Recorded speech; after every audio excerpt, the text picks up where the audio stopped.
The Ukrainian President Volodymyr Zelensky has said that the situation on the front remains extremely acute, particularly in the eastern Donetsk region, where Russia appears to be stepping up an offensive.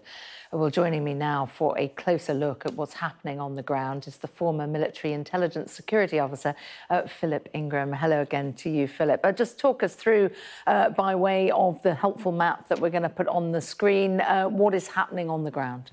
Well, taking a slightly bigger picture, if we look at Belarus, and that keeps coming into the commentary, Russia is using Belarus as a place to train those conscripts that we heard being called up and to try and match them up with pieces of equipment, put them into formations because they train them in the units that they want to fight, and then they're taking those formations and moving them around for this spring offensive that we keep hearing lots about.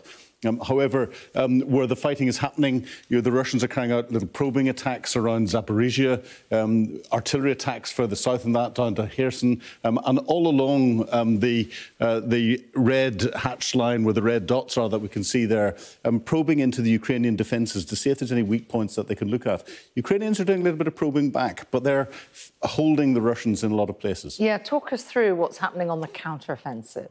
Well, counteroffensive, we keep hearing of this spring offensive. The thing that will be important is the ground, whether the ground's solid enough for armoured formations to go through. But there's thinking in two potential Russian counteroffensives. And they'll want to do this before the Ukrainians get their hands on the Western tanks and infantry fighting vehicles that are coming in. And Putin tends to like anniversaries. So there's a possibility he might do this. Yeah, on exactly a year on. So towards the end of next month, 23rd, 24th, 25th of February, might try and do something. He's moved elements of 2nd Motor Rifle Division from Belarus, that's trained, into the Lyshansk Oblast. And that gives them two options that people are talking about to counterattack through. One down through Veledar, that we can see south of Donetsk there, and come sweeping through that to try and push out and capture the rest of the Donetsk Oblast. But the other one is, and there's been fighting going on in this area for the last 6 months, through Bakhmut, and exploit any successes that he gets through there. And just talk us through, we've been focusing a lot, haven't we, on Bakhmut the last few weeks. Just remind us what is happening there and why it's important. Well, it feels like the last few weeks we've been talking about Bakhmut for over 6 months now. That's the shocking bit about it.